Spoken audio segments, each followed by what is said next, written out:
More US based e learning platform. మీరు కూడా slot book చేసుకోవాలంటే ఈ నెంబర్కి కాల్ చేయండి.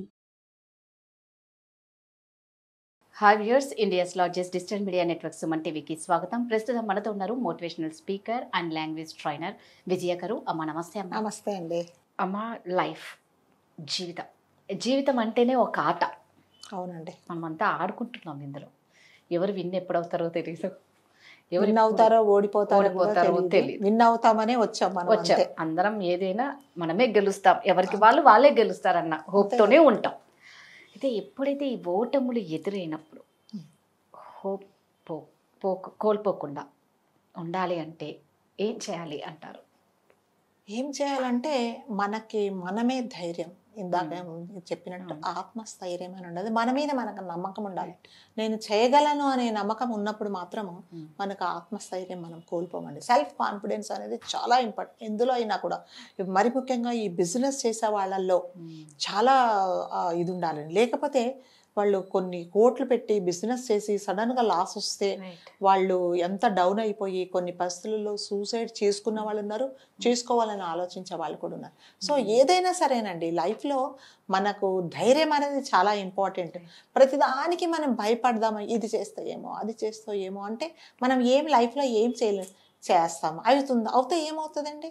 ఏం కాదు. ఒకసారి ఇప్పుడు చూడండి, మీరు నడుస్తూ ఉంటారు, కింద పడతారు, కింద పడి లేచిన తర్వాత మళ్ళీ మీరు అదే స్పీడ్ నడవరు. ఏమో ముందుకెళ్తాం, మళ్ళీ పడిపోతానేమో జాగ్రత్తగా ఉంటాం. సో అలాగేనండి, కొన్ని జీవితంలో మనం కింద పడుతూ లేస్తూ ఉంటేనే కొన్ని మనం పాఠాలు నేర్చుకుంటాం. ఎవరు పుట్టగానే నేర్చుకోరండి. అది జీవితంలో ఎక్స్పీరియన్స్ వల్ల, మనం ఎదుర్కొనే సమస్యల వల్ల కూడా మనం జీవితంలో చాలా పాఠాలు నేర్చుకుంటాం. సో బిజినెస్లో లాస్ వచ్చినంత మాత్రాన చనిపోయిన వాళ్ళు చాలా మంది ఉన్నారు. ఫ్యామిలీ అంతా కూడా చనిపోతారు. అంతే కదా, అందరూ సూసైడ్ చేసేసుకుంటారు. పిల్లలు కూడా చంపేస్తున్నారండి.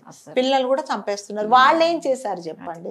సో వాళ్ళు చేయడం పాపం ఏంటంటే వాళ్ళ ఇంట్లో వాళ్ళ కడుపున పుట్టడం అనేది వాళ్ళు చేసిన పాపం. అంతకంటే మనం ఏం చేయాల్సిందే లేదు. నీకు అంత ధైర్యం లేనప్పుడు అసలు బిజినెసే మొదలు పెట్టకు.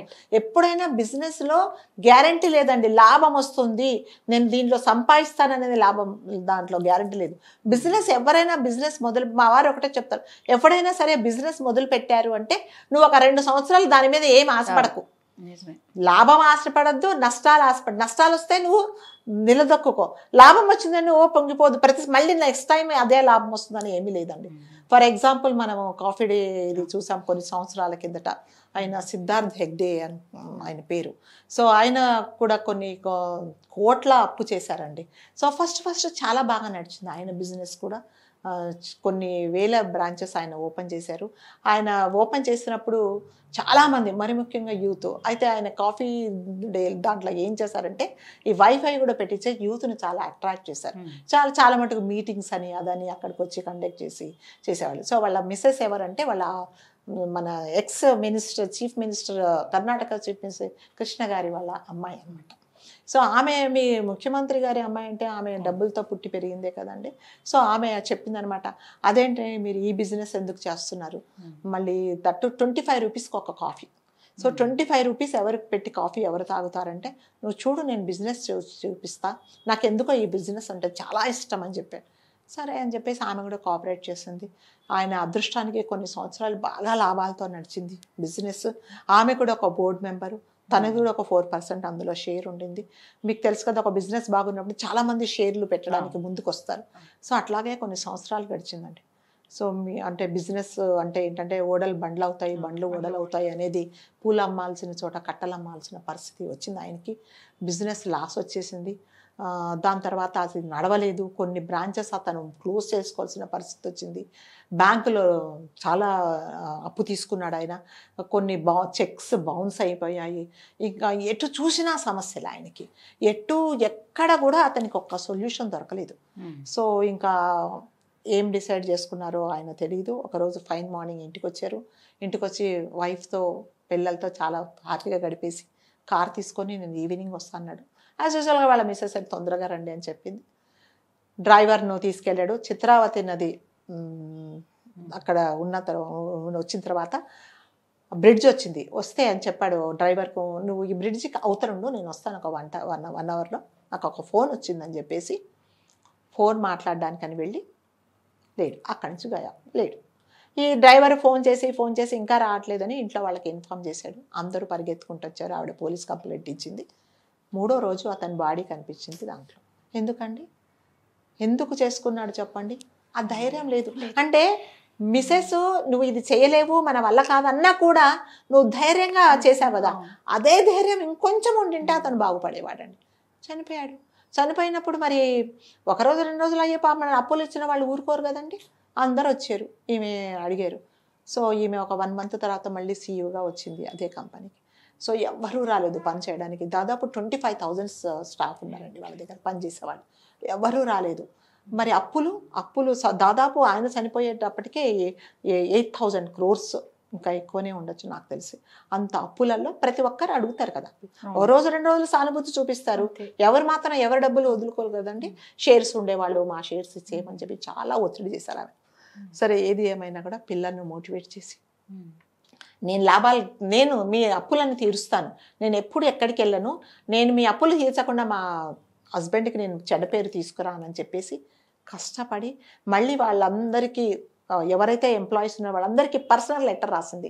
నేను 3 నెలల మీరు పని చేయండి, మీ జీతం నేను వడ్డీతో సహా మీకు ఇస్తానంటే కూడా కొంతమంది వచ్చారు, కొంతమంది రాలేదు.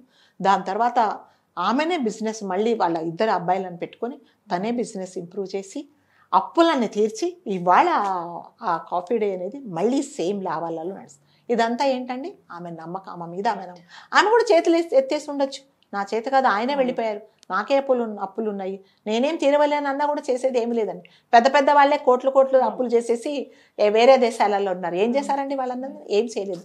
కానీ వీళ్ళ నీతి నిజాయితీగా చనిపోయిన హస్బెండ్ను ఎవరు చెడ్డు అనుకోకూడదని చెప్పేసి తనే ధైర్యం తెచ్చుకొని, మరి ఒక హస్బెండ్ చనిపోయినప్పుడు ఎంత బాధ ఉంటుందండి. చాలా దట్టు మామూలుగా చనిపోలేదు, అతను సూసైడ్ చేసుకున్నాడు, అప్పుల బాధ భరించలేక చనిపోయాడు. మరి ఆవిడకి ఎంత బాధ ఉంటుందండి.